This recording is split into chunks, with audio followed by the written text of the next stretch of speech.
Weird podcast. I shit on fat people and I bragged a lot. You're listening to Hypothetically with Will Newman.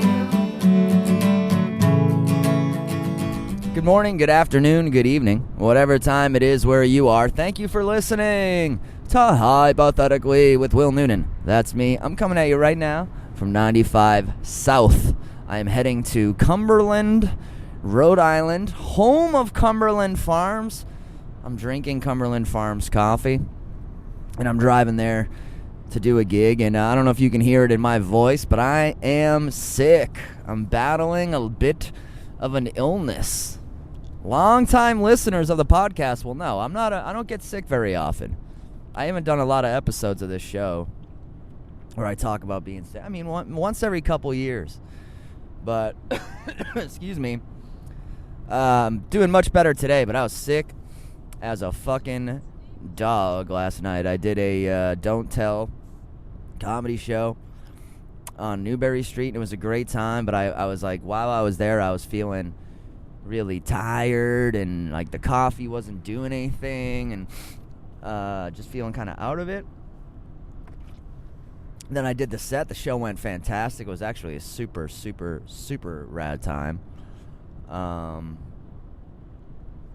Not to be like, that guy, but I kind of crushed it pretty hard at the end. I closed, and I got a pretty solid closer, but it really performed well.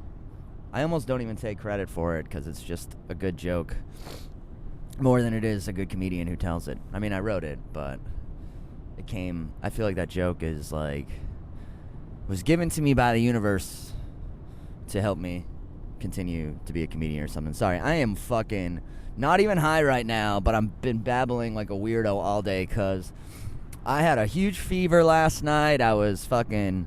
So I do the gig, closed hard, went right home, and just started kind of smoking weed and chilling. I have not stopped moving this whole week. It's been a very, very, very busy week for this podcast host. Did a commercial this week, back into the commercial business. I'll talk about that in a sec. And just a very full schedule this week and next week, with the Super Bowl coming up tomorrow. I've just been working, and eventually caught up with me, and I got sick last night. So I get home from the gig, and I'm sitting there playing some video games. I ordered some food, and I'm like, man, I don't feel so great. I started to get achy, started to get sweaty. I was like, I'm just going to go to bed. And it was like, as soon as I got into bed, just started with the whole fucking shivers and chills, and 1 minute you're hot, and the next minute you're cold. You know how it is. I'm drinking some water right now. Hold on a sec. There's going to be a lot of fluid breaks on this podcast today. I'm like mainlining water and coffee and Gatorade, alternating. That's the Will Noonan cold and flu method. I don't take any medications, unless if it gets really bad, I'll take some aspirin. But I like to fight it off with water, coffee, and Gatorade. Just let that thing beat me up from the inside. Just let it have its way with me, I feel like the cold and flu medications, you're just prolonging like the beating, and you're bringing it down a notch, but it's just going to take longer. I just say, have your way with me, illness. Just make it quick. Make it fast. So last night I was sick as fuck. I'm feeling much better today. Excuse me, but I'm definitely still kind of a hot mess. And I'm driving down to this gig. So what did I do this week? Let's see. Monday, Capo. Super great time. If you live in Boston, you have not checked out the Capo show, or you have checked it out and you haven't been in a while, you got to come back down. It's such a good fucking time. We've been running that show now for over a year, and we just have all the headliners of Boston there every single Monday, a bunch of them. You never know who it's going to be, but a lot of the same people over and over again. And I've seen guys work out great bits. I've seen guys and girls work out great bits and like discover new bits, and it's just a good time. So come on down to Capo. I don't know where the impromptu advertisement came from, but we'd love it if you came down. So Tuesday, I had a gig at. Oh, Tuesday was Tuesday the bowling ball drilling day too? I already put out a podcast this week. Holy shit, I'm fucking working my ass off. You know, I'm doing this whole time thinking, God, it's been a long time since I put out a podcast, but I already did one this week. That's how busy I've been. So Tuesday I did the Noonan show with Paul. I went and got the bowling ball drilled and done, and then did a show in Somerville. So that was a big ass fucking day. Then Wednesday, had a costume fitting for the commercial during the day, and then I went and tried out the bowling ball after that. Hung out with my girl for a little while Wednesday night, and then memorized my lines and shit. And then Thursday, so here's this weird thing that happened between Wednesday night and Thursday. So I don't want to blame my chick because she did something very sweet and made me cookies. I go over there and she's got cookies being made, and she's like, they're like coming out of the oven, and she's got them for me, and I'm like, oh, that's such a nice gesture. But it kind of a little bit in my head, I'm like, man, it's like the last thing I need right now. I gotta get up early and shoot all day tomorrow. Like, I don't need to be eating a bunch of cookies. That could make me not feel good. But at the same time, no one loves cookies more than me. I'm a candy cracker man. So I was like, fuck it. Who cares how I feel tomorrow? So I ate a bunch of the cookies she made, hung out with her, went home, and she sent me home with a bunch more cookies. And then I go home and I'm learning my lines. I didn't have a ton of lines to learn. I'm learning them, and then I go, I'm trying to go to bed early, basically. I'm like, I gotta get up at like 7, 8 in the morning. I'm gonna try and hit the hay around midnight, midnight, 1 o'clock. Get a nice solid few hours before I go on camera. So then, I don't know what happened, but it was like I just couldn't fall asleep. I'll admit, didn't smoke that much weed either, because I was, learning lines, and again, had to get up early. So I was like, probably shouldn't smoke a ton of weed. So I didn't. But just tossing and turning. And then I'm like, oh, this is not good. And then I was kind of going, I do this whole thing where I'm like, don't look at the clock ever. Don't ever look at it. So I'm tossing and turning. And then I'm starting to go like, man, time is starting to pass. It's been hours now. Tossing and turning. I'm meditating for bits. I feel like I am maybe getting like a wink of sleep here, a wink of sleep there, but it was just one of those nights where before you know it, the alarm's going off and you're thinking, man, did I sleep at all? Did I even actually sleep last night? Or did I just kind of lay in a room for 6-7 hours? And I have to say, I think in the past, that would have really freaked me out. It would have freaked me out all night long. It would have freaked me out in the morning. It would have been like the longest day ever. But for some fucking reason, I don't know what it is. I think it's all the good work of meditation and, having a good chick in my life and just having my ducks in a row. I was like, it's all going to be fine, It's going to be fine. I'll get some sleep, and if I don't, I'll still shoot. I could shoot a commercial on no sleep. What's the big deal? And that's what I did. So here is one tip, though, that I'll give people that I've sort of been working this tip out on my own for the past couple years, but now, after this last thing, shooting a commercial, like a full 7-8 hour day on no sleep, all eyes on you, high pressure, here's a little secret of mine. I think people do this thing when they don't get a good night's sleep or they don't sleep well, where they like to kind of mention it all day as sort of a excuse for, hey, you're not going to get the best of me today. I didn't sleep last night. Or, man, I didn't sleep at all last night. It just kind of feels good to say it, get it off your chest, kind of let people know. Maybe that's why you look so shitty, or I don't know why, but it's like the human urge is to repeatedly say, I didn't sleep at all last night, or I got no sleep last night, da-da-da, right? But I kind of made a solemn vow to myself when I woke up in the morning, or when I decided to get out of bed in the morning. I kind of made a solemn vow, like, I slept for 4 hours. I'm going to believe that I slept for 4 hours, and I am not going to mention to a soul today. Even my GF in the old text, I'm not going to mention to a soul today that I did not sleep well last night. So I kind of lied to myself. I sort of decided to just basically not acknowledge what had happened and just live in a fantasy world. And I think this is how a lot of people are getting through life, because, man, did it work like a fucking charm. Had a great day of shooting. I don't know how much I can talk about it because I signed a whole bunch of shit. I'm not really allowed to talk about the things that I do until they come out commercial-wise, but it's a car commercial. It's for President's Day. It's actually pretty funny. But the main thing was, people who listen to this podcast will tell you that I've sort of fallen out of love with the whole commercial acting thing after a few bad experiences over the past couple years. You know, not to say I don't enjoy it sometimes, and the money's not great.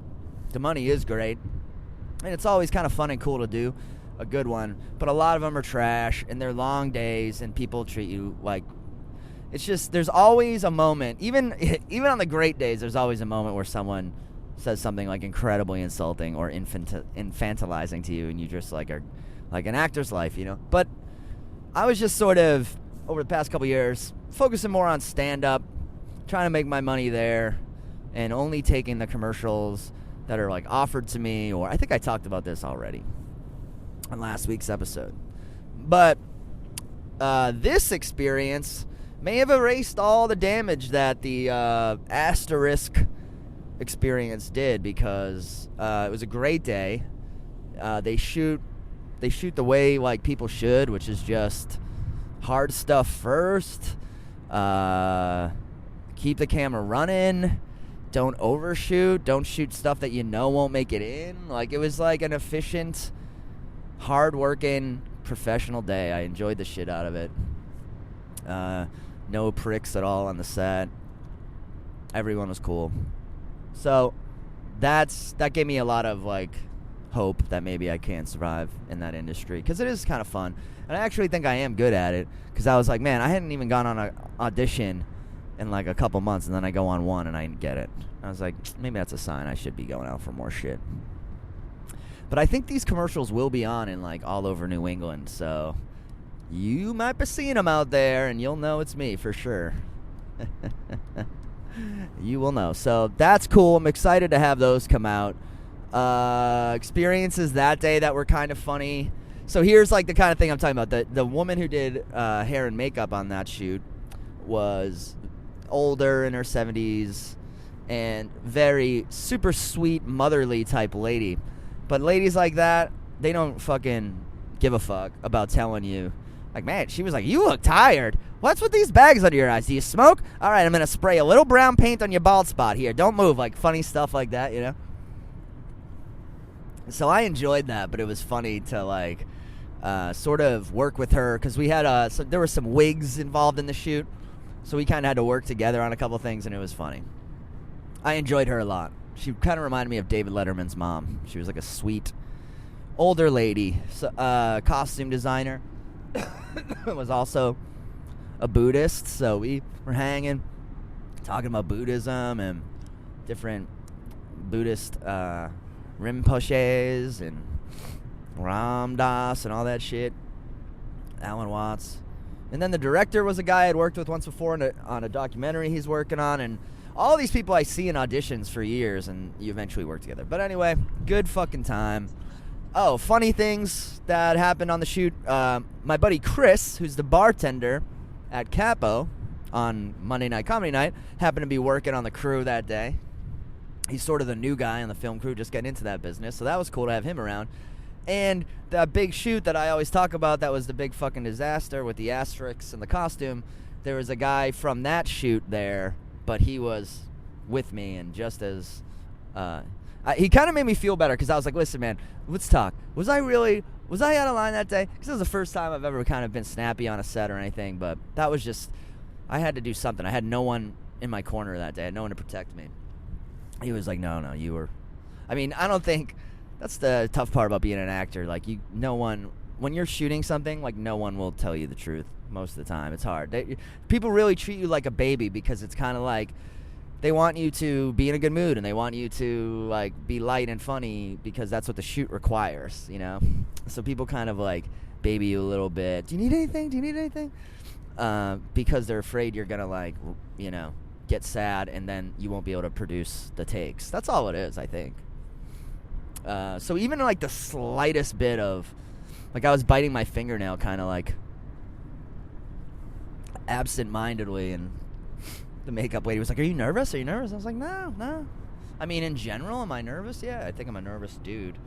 I'm a fidgety motherfucker. I hate to sit still, but I don't know, man. It's weird. It's weird, man. This podcast does well in the ratings, but it's funny how well the old episodes do. People go back and listen from the start, and I always think it must be interesting for those people who are binging this show, because I wonder what it's like, because I've been living this life for years, and I feel good to have finally, because there were times with my anxiety issues where, I mean, I want to say every day was a struggle, but it would be like months of every day is a struggle. And those can really wear on a person, you know? I hear a lot of comedians are doing anxiety material now. As much as I don't like the whole snowflake generation, I think it's great that people do talk about anxiety and depression the way they do now, because when I was dealing with it, it was still, every time you had a panic attack, you had to explain what it was. People didn't really believe in it. So it's nice on my end when like a guy in the NBA or something, you know, has anxiety, because it's like, dude, it's a real thing. And I don't think it's necessarily, people go, well, we didn't have anxiety. It's like, yeah, you didn't. You didn't have fucking Instagram. You didn't have a cell phone. You didn't have the 24-hour news cycle. You didn't have a lot of things. So you didn't have you as a parent. You know, the fucking baby boomers, they like to act like they had it all figured out, but it's like, so you got raised in the 50s during the best time in America, and you partied your fucking ass off, and now you're kind of like, why can't you guys just be great? So, I don't know. But anyway, I look back, sometimes I'm going through the stuff I'm going through now, and, you know, of course, I have anxious thoughts, and I have anxious moments, but when I look back on my life, even the sober years, even the past 9 or 10 years, there were a couple periods there where the anxiety got bad enough that it was really affecting every day and my job, and just not necessarily, I always managed to keep doing the gigs and keep being me, and I always kind of kept going through it, but the enjoyment factor of it, that factor of, am I really actually having a good time right now? Or am I just getting through this? You know, that'll wear on you. But now I look back and I'm like, man, I'm actually able to enjoy my life more. I'm not as afraid all the time. And that's really nice. I don't know if that's just sappy and like, I'm proud of myself. But you know what? It's like, if you're out there and you're like, man, these changes I'm making feel tiny and like they're not adding up. A lot of things happen over the years, you know. It's been 10 years since I quit drinking, or coming up on 10 years. And I think about, people ask me if I'm ever going to drink again, and I'll tell you, I've honestly started to say, when people ask me that, I've started to give a different answer. I used to always say, never, or I don't think so, or I doubt it, stuff like that. I used to kind of say things like that. Now, I don't want you guys to think I'm actually thinking about it, because I'm really not. I still kind of feel that way. I still don't really have the interest in it. But when people ask me, I have started to kind of say, maybe one day, I don't know. Maybe, I don't know. I think about it sometimes. I really started thinking about, like, why is that coming out of my mouth? Because I started to catch myself saying that and thinking, why am I saying that? Because I'm not thinking about drinking, really. So why am I kind of floating it by people like that? And then I was like, you know what I think it is if I ever do, I'm kind of sick of not sick of, but I don't feel like the guy who's necessarily the go-to guy to tell someone else how to quit, or it's just been a long time now. I have a hard time sort of, when I dip back into like my thoughts from that period, or I want to give someone who's really going through that right now like advice, it's not as readily available to me as it used to be. I feel like I'm sort of imitating myself, or like quoting an old person that I used to know, but it just doesn't feel like as genuine because it's not something I really am struggling with or really do think about that much. So it's kind of like I do want to kind of almost be an example sometimes, but it's this murky thing where I'm not your typical guy who doesn't drink. I smoke pot. I never had a problem with the pot smoking. It's been almost 10 years. A lot of people would have said there's no way this guy will go 10 years without drinking if he's smoking. Another reason why I've noticed I've been saying maybe one day, or I don't know, it's because I don't want that on me anymore. Like, I just don't want to be that guy who quit drinking. I notice, like, I don't want to tell the story as much anymore. It's almost like when that article about me came out where, like, it was all about the drinking. I realize it's like that's an important part of me. It very much is a big part of my life and who I am. But it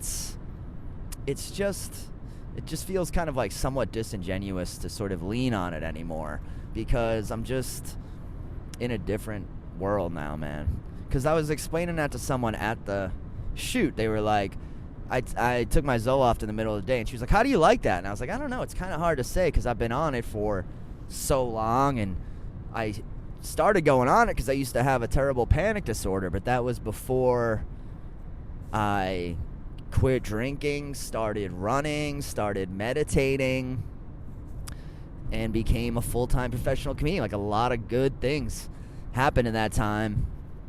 And sometimes I think maybe, like, what I was doing was I was just unhappy with who I was, and I was just running on in the red all the time, just burning the candle at both ends, you know, cigarette smoking and partying. And does that mean I want to start drinking again? No, only because I like the way I look without drinking. I like the way I feel without drinking. I like the way my body, like, is healthy without drinking. I don't see a ton of people who make me want to drink, to be honest, but it's all about stuff like, well, I'm sick of being the guy who is known for not drinking, and I don't want to be that guy for my whole life, and I'd rather just to focus be on other things, I guess. I don't know. It's weird. I'm just being honest with you guys because I noticed myself saying it the other day, and I saw a couple of my close friends like Pat and Paul be like, almost, you know, I saw like a look of fear go across their face, like, is Will thinking about drinking right now? And really, I'm not, but I also kind of feel like if I did, people shouldn't really care if I do or not. I don't know. It's a weird conversation. I'm like 2 minutes away from the gig, so this is kind of a weird time to be getting like this deep because I'm going to have to, well, not really actually. I got some time I can sit here. But I don't know. Maybe someone else out there can kind of tell me because it's weird. You know, you never hear about people who quit drinking for 10 years and then start again and then don't have a problem. Actually, yes, you do. I think Derek Furtado and Brian Bowden both did that, but and they're both comics. But like I said, I'm not necessarily gunning for it, but every now and then when I'm watching, that's the thing though. It's like the times I really kind of go, man, I could use a drink is when I'm just so worried about, not even worried, but like when I'm just disenfranchised with, oh, I just fucking missed my just missed my turn because I'm fucking chatting with you guys. Disenfranchised by Trump or just have a really like, so I guess that's not good because the reason I want to drink would be like an escapist reason, so that's not good. Alright, so we just solved that problem. I'm in a fucking shady-ass neighborhood. Not to shit on Cumberland, Rhode Island, but I'm not seeing no farms out here. It's more like a fucking Mexican taco stands. Darkness. Lots of darkness. They're the sign of a great neighborhood, you know? Great neighborhoods are well lit. They want you to see how great it is. Bad neighborhoods are like, let's let them figure it out on their own. Schnitzer recycling. I'm reading signs. It's maybe an annoying habit of mine. I like to do that. But yeah, if anyone out there is like of that formerly sober, like I said, I'm not thinking about doing it anytime soon, but over 40 maybe, or when I get married, or I don't know, just when life changes a little bit, I sort of just think about wine, or part of me just kind of wants to pull that hat off my head that says like guy who doesn't drink. I don't know. It's really, I'm just being, honestly, this is the most I've even thought about this with myself. in forever. But it sort of came up. I was actually watching Royal Rumble with a bunch of friends, and my friend's girlfriend kind of started asking me about it.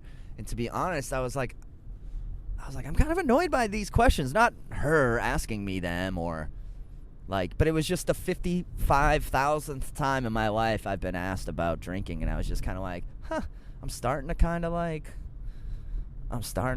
fucking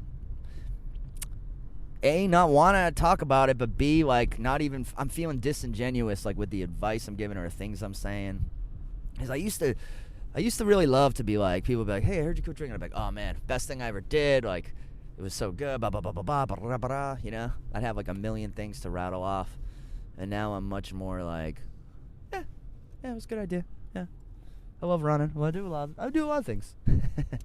So, that's probably, I don't know, man. You just can't trust, like, you know, if I said that to someone who was, like, a meeting a day AA person, they'd be fucking freaking pulling their hair out of their head right now, going like, dude, you're chipping. You gotta fucking drink, dude.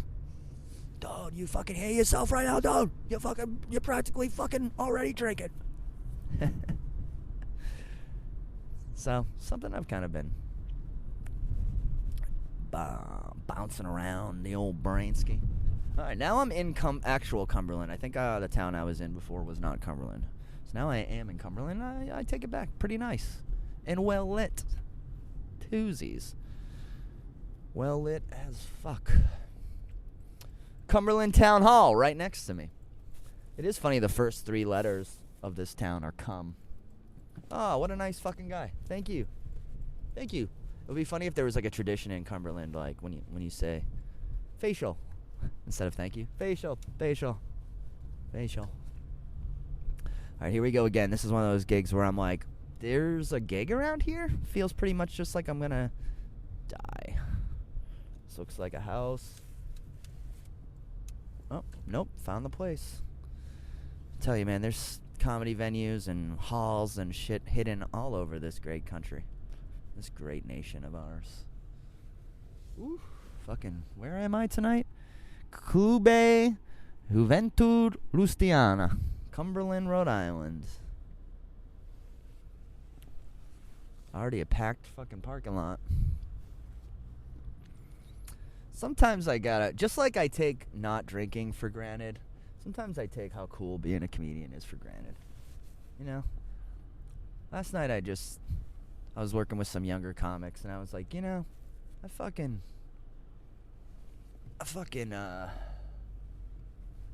become too fucking used to how cool this shit is. You know, I just show up and I do all this cool shit, and I have fun doing it. I never fucking even think about it. I mean, sometimes I do. Sometimes it hits me. I'm like, this is a fun life. But it's weird. The stuff you wanted to happen starts to happen one day. That's all you gotta know. If you're out there.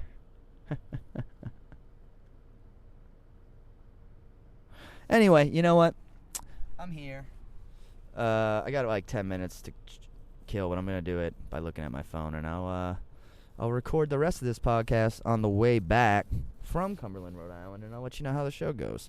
But and who knows? Maybe I'll have a couple cocktails. Just kidding. Just fucking kidding. But y'all, enjoy the next moment or two, and I'll be right back. Peace. Hey everybody, I'm back. I'm in my car now on my way home from the gig in Cumberland. It was a great time. It was a great gig. Did something I rarely do. I accidentally got off stage a little bit earlier than I meant to. Maybe by about 5 minutes or so. Which was, I think, a result of this fucking illness that I'm still kind of battling, because I looked down at my phone, looked down at the timer, and I thought it said 17. And then I kind of kept going and didn't look at it for a while. And then when I got off, I thought I had done around 35 minutes, and I'd only done around 28 or 29 minutes. So I was kind of like, where did I make that mistake? But I never make mistakes like that, ever. So I think it was, I did another thing on stage where I was kind of like mistelling some of my jokes. I could just feel a little bit, maybe a 10 to 15% handicap on like the timing and like joke timing and joke speed. There's an Indian guy 7 miles away, like, what is this guy trying to say to me right now? Pulled over while smoking with father. I like it. So then and like I said, I smoke weed all the time, but I was like, man, I could feel it right away. This joint was so big, I was like, man, I feel too high, you know? I'm looking at my dad, he looks different. Definitely was fighting through it a little bit. Not to mention, unfortunately, terrible sound at the place. Like, it's so much harder to kill when the sound system is like fucked up and hurting you, like, because it was like it was like fucking up and giving me feedback during punchlines, and I'm like, man, no. So even on your best night, that kind of stuff is tough to deal with, and when you're a little bit sick, under the weather, it's extra hard. But we made it work. But man, 2 large coffees before my set, and I still made a weird little mental mistake, like getting off a little bit early. But still, thank you so much for having us, people down there. But yeah, like a couple of times I tried to riff a little bit, and it was just like opening an empty room, you know, to try and I was opening doors in my brain for riffs, and it was like each door was just an empty room. It was like, hey dude, you don't have this right now. So if you just saw me in Cumberland, RI, the show went pretty good and I got some great response, but come see me again sometime. You might see a little bit better. Hold on, the windscreen's moving. Windscreen is moving. So come see me again sometime. You might get a little bit better of a show than that. So I was talking with the other comics. Everyone I know is like a little bit obsessed with weight loss right now. I think everyone kind of eating a lot over the holidays, and I don't necessarily go too crazy with weight gain. I kind of stay within the same. I'm like a 5 pound up, 5 pound down type of guy, but it does happen to the best of us. And so like even I think I've definitely gone down in the miles. Like my mileage in the past 2 months for running is like half of what it was last year at this time. So it's like half at its normal. Because I've been so busy with stand-up. Got a new girlfriend now. She's not so new anymore, but it's like when you don't have a girlfriend and you're not having sex, it's a lot easier to run a shitload more miles. I will say that. That sexual frustration, man, will fucking turn into miles. I mean, I still love running. It's one of my favorite things to do, but it's harder to drag my ass out on like a fucking 14-degree day than it used to be. I'll say that. So it's been a little bit of a long winter. It's one of the things I'm psyched about in Florida. I'm psyched to go down to Florida in a couple weeks, 20-something days now away. And I'm going to be down there for Red Sox spring training and a ton of comedy shows. But I'm also looking forward to just getting some running in and some nice weather and some not freezing cold wind in my face. I'm looking forward to hearing some birds chirping. Just waking up in the morning and seeing dew on the grass, all that kind of shit. I'm really, really, really looking forward to. And it's funny, I'm like getting on the plane at like fucking 6 a.m. and then getting into Florida at like 10, so it'll be like, for me, it'll be like the day's just beginning when I get there. So I'm psyched about that. I haven't flown in a super long time. It'll be interesting to see what that'll be like. It's not necessarily for any reason either. It's not like I'm like afraid of flying. I just haven't had any reason to fly in a super long time. I mean, I don't love it though. The things that scare me about flying are not dying in a plane crash. I actually feel like that would be somewhat cool. It's definitely not something I would want, but it's not a huge fear of mine to die in a plane crash, because I've never been afraid of deaths that include like dozens upon hundreds of other people with me. I don't know why. Maybe I'm just a team player. Maybe I just don't like, to be alone. We know that's not true. But I don't know. The apocalypse, plane crash, huge explosion, all of those kind of seem like quickish deaths and so many other people are dead too, you didn't really get screwed that hard, you know? The guys I feel bad for are the guys who just, like, drop dead at 37 while they're, like, walking down the sidewalk. It's like, ah, man, if that guy had known he was going to drop dead at 37, he would have led a much different life, you know? But if I happened to be in a plane crash, it's like, well, I'm sure those final moments are, like, pretty terrifying and pretty horrible, but at least you're with a ton of people. I don't know. But that's not my fear of flying. My fears of flying are just, like, the politics of flying right now. Like, you know, if JetBlue wants to kick the shit out of you, they can. If someone on the plane gets rowdy, like, they tie him to the chair. All that, like, weird martial law and kind of, like, not so, like, things happening in the sky is, like, the only thing that gives me any pause. I also think it's really unfair that the whole world, like, if you're a cigarette smoker, they fucking charge you up the ass to smoke cigarettes because they say, well, you're hurting yourself, and that's like a tax on you being an idiot. And, like, if you don't like it, don't smoke, you know? Which I guess is fair. But it pisses me off how you can go on an airplane as, like, a super fat fuck and annoy everyone around you and physically take up seating that you didn't pay for. And it's just everyone has to act like that's fine because no one wants to be a dick to a fat person. I'm like, they should have to pay, and I should have to pay less for the fact that whoever sits next to me ain't going to have to deal with anything because I'm fit. You know, I'm not saying, obviously there's people on Earth, different shapes and sizes, and everyone's got different genetics, and not everyone can control their weight.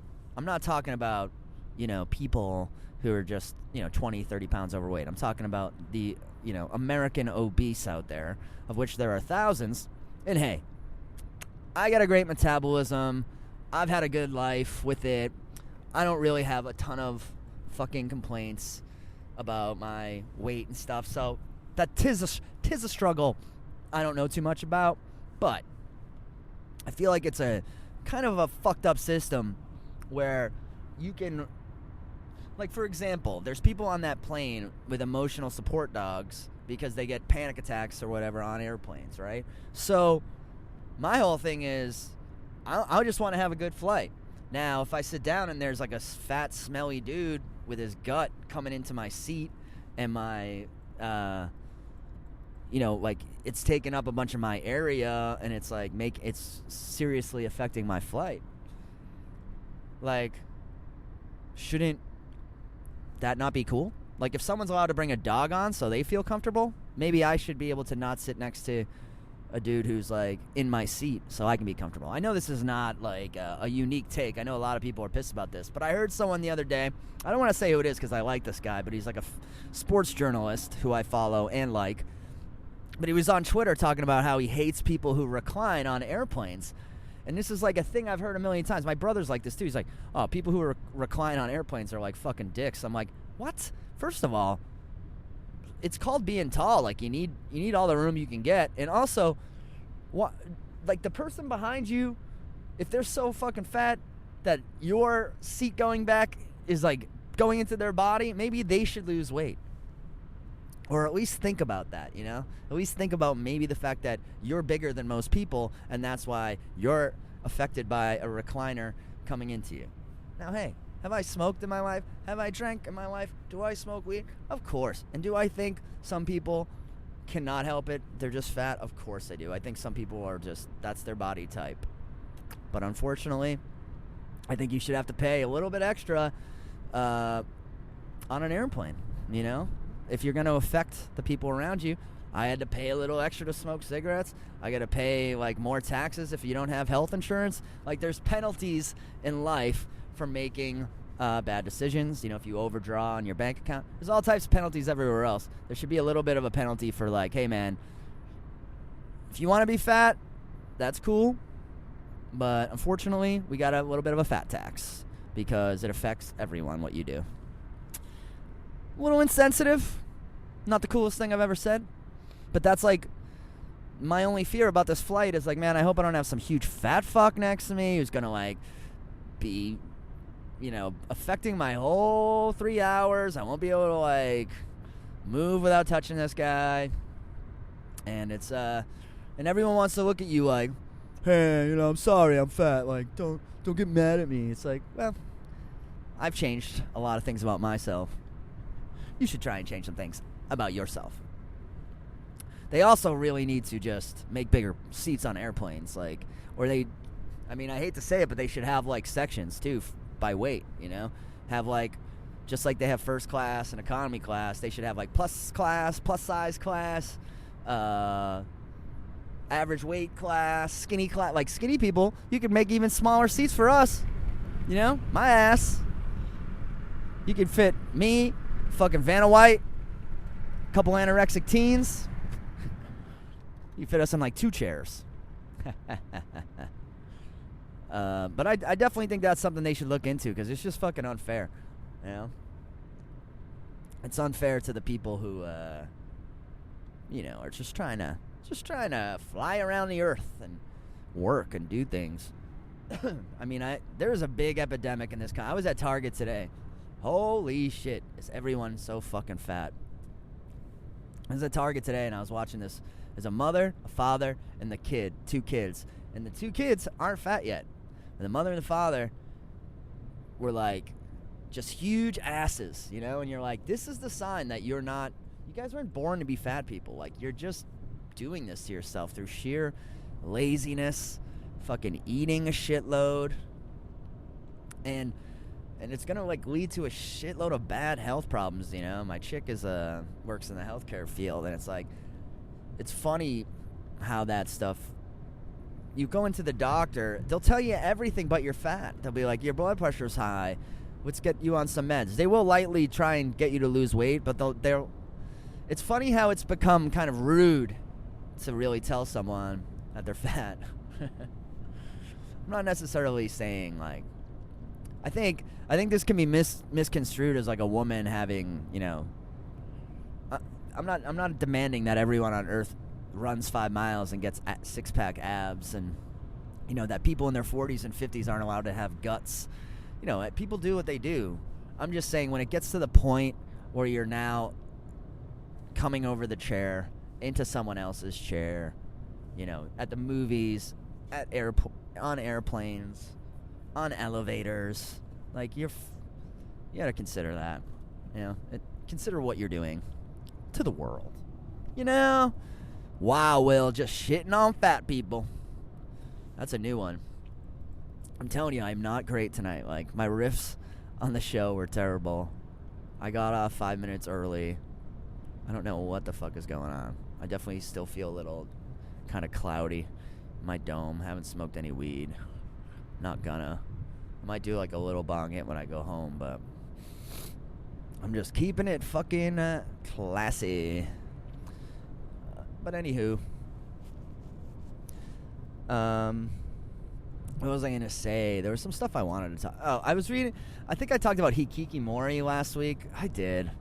I'm obsessed with that. I think that's, like, it's sort of like another thing with this fatness. Like, the movie WALL-E, everyone's fat and lazy in the future. And we are gunning for that right now so hard, man. Like, self-driving fucking cars, Alexa. Fuck Alexa, man. Like, that's pure. Just, we all watched a lot of science fiction, and we wanted something that we could talk to because of science fiction movies. But I totally just don't think it's even a step in the direction of, well, this is now more convenient talking all the time to a fucking inanimate object. I'm sorry. I feel like this is, like, just podcast fucking drivel right now.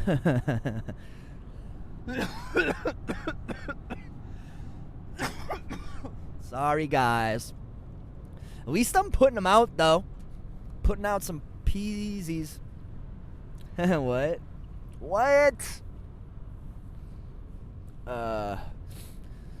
Fortnite today had a... trying to think of things I could talk about. Fortnite had a virtual concert today. That was kind of cool with Marshmello. I think Fortnite might end up turning into a... like, the game Fortnite that we all play will be like a reference in the future online world or something that everyone lives in. They'll be like, oh, can you believe this happened? This all started with Fortnite being a game. Like, Fortnite will eventually be a shopping center and a place you go to see shows and like all this stuff. But like, we're in the early stages of it right now, where it's just like a game where you get in there and shoot each other. But it's already growing. And I signed in today. Dan Bolger was over. We were shooting the shit, and it was like the second he walked out the door, my alarm went off that I had set, so I didn't miss the concert. Got the full video of it, by the way, on my YouTube channel, youtube.com/Will Noonan, where we have a fucking ton of new content coming out once a week, sometimes every day. So check that out. I am pushing that hard in 2019. YouTube. Got the new show on there, the Noonan Show. It's doing okay, but we need some new heat. You know what I'm saying? We need some fucking fans, some likes, some fucking star ratings, all that shit. All that shit. Boy. When bowling, saw my... I got a lot of response from the episode last week, how I was kind of nervous and how I went bowling and met all these dudes. I saw them again this week. I've seen them a few times now. We're all on a first name basis. Great dudes, man. And great fucking bowlers, man. That's the main thing. Like, I got this new bowling ball and I'm fucking using it. And I'd be lying if I told you guys, like, the second I put it on, I'm just now I'm getting 200s, because it's like basically it's like learning all over again, kind of.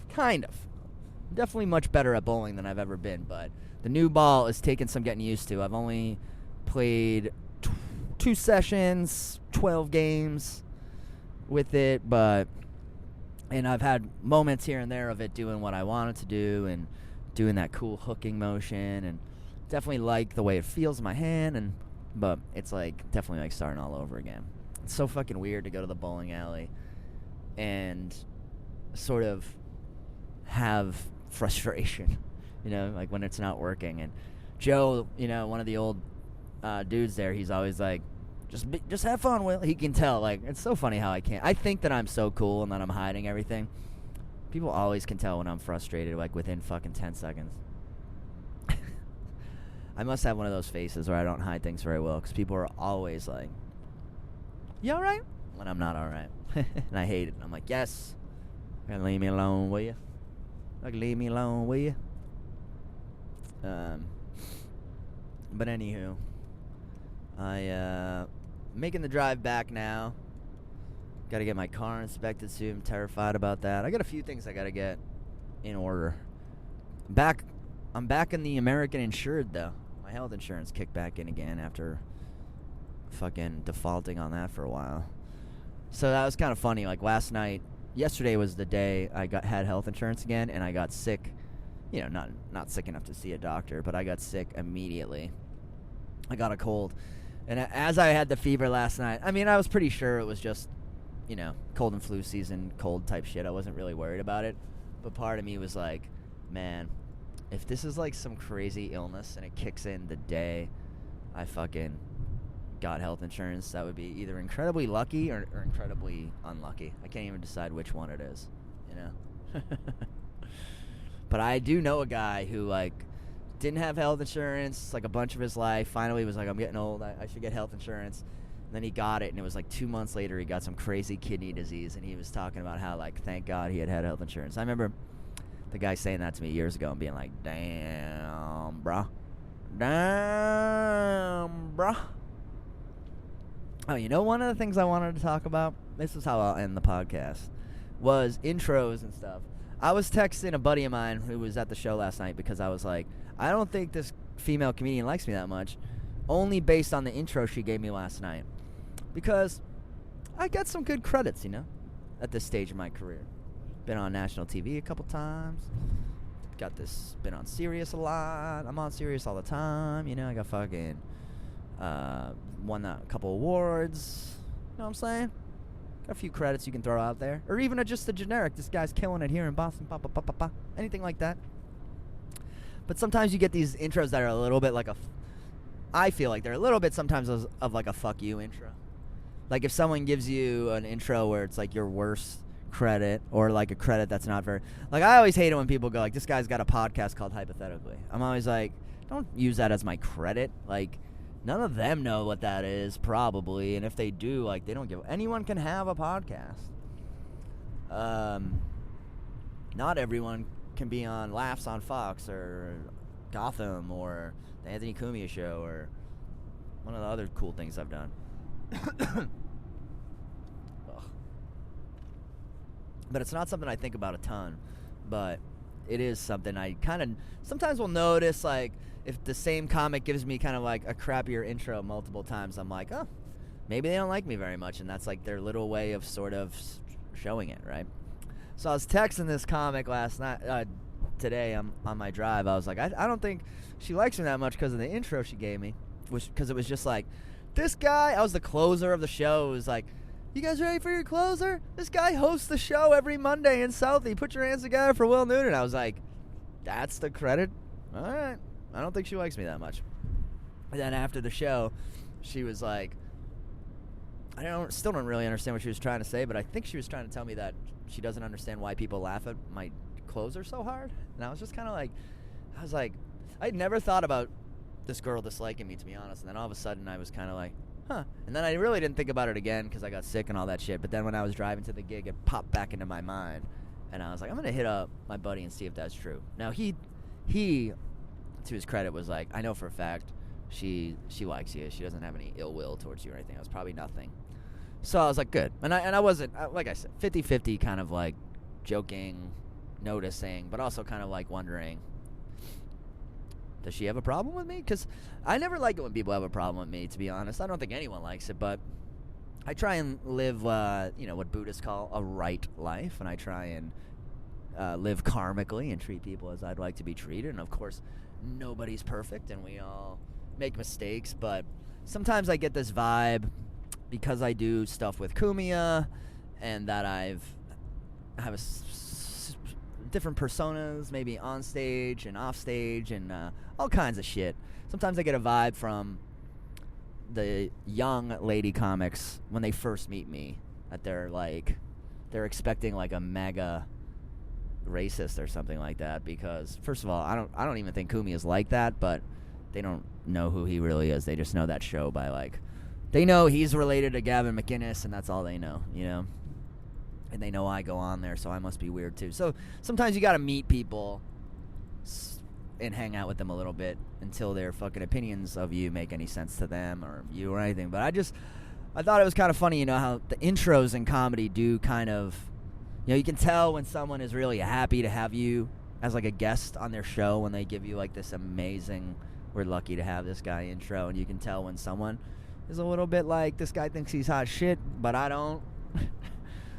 So let's talk about how he still hosts the show every week. You know what I mean? I don't know, though. I'm kind of a weirdo. All comics feel slighted a lot of the time. But I just thought it was interesting, and I'm always interested in that stuff that comes down to, I'm always interested to find out who likes me and who doesn't like me.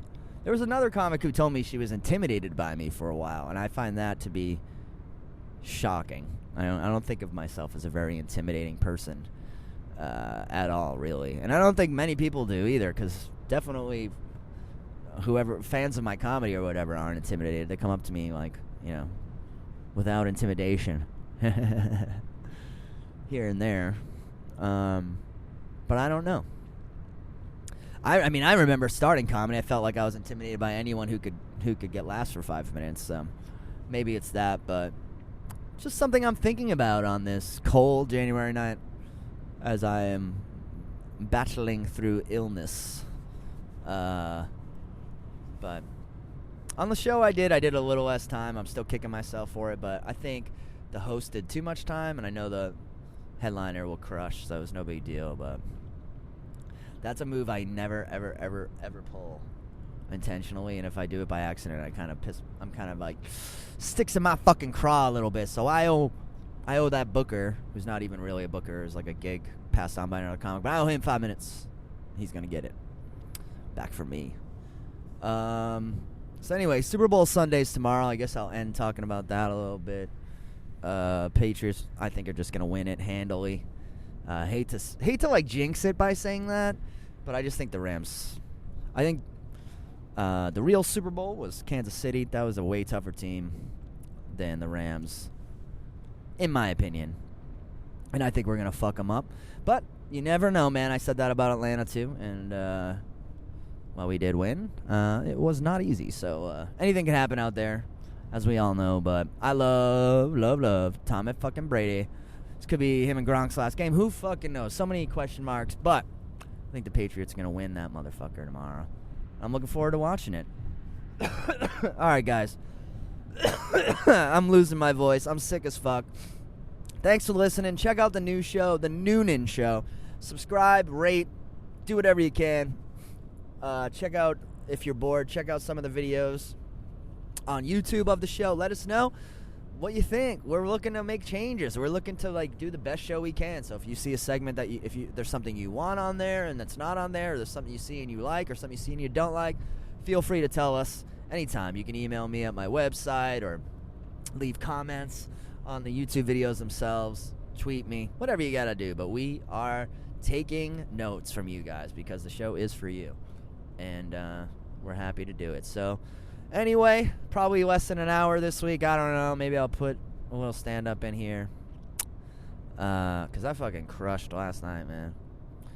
Maybe that girl didn't like me that much. No, she does. But I crushed it. My closer was crushing so hard last night that some guy was whistling during it like it was a fucking sporting event. That's when you know you're killing, when someone just starts whistling.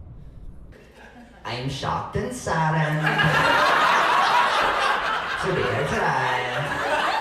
Burying my sister Jen and her husband Brian. I'm so sorry they crashed their car on their way to another Applebee's in Rancho, Piedmont. I literally hope they're in heaven right now. And I can't believe they're dead. But I guess that's just the way the candy cracker crumbles. Thank you guys very much.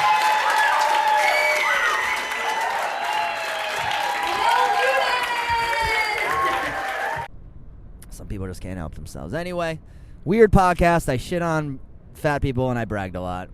But thanks for listening. Have a great Super Bowl Sunday. If nobody told you they love you today, I do. Peace out.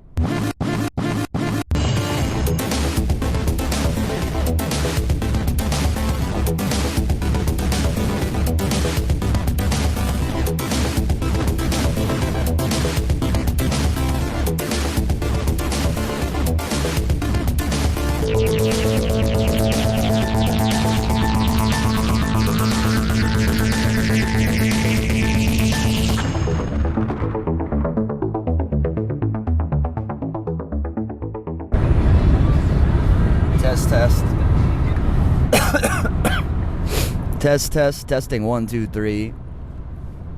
Testing 1 2 3. Testing 1 2 3. Testing 1 2 3. Testing 1 2 3. Testing. 3 2 1. Good morning, good afternoon, good evening. Whatever time it is where you are, thank you for listening.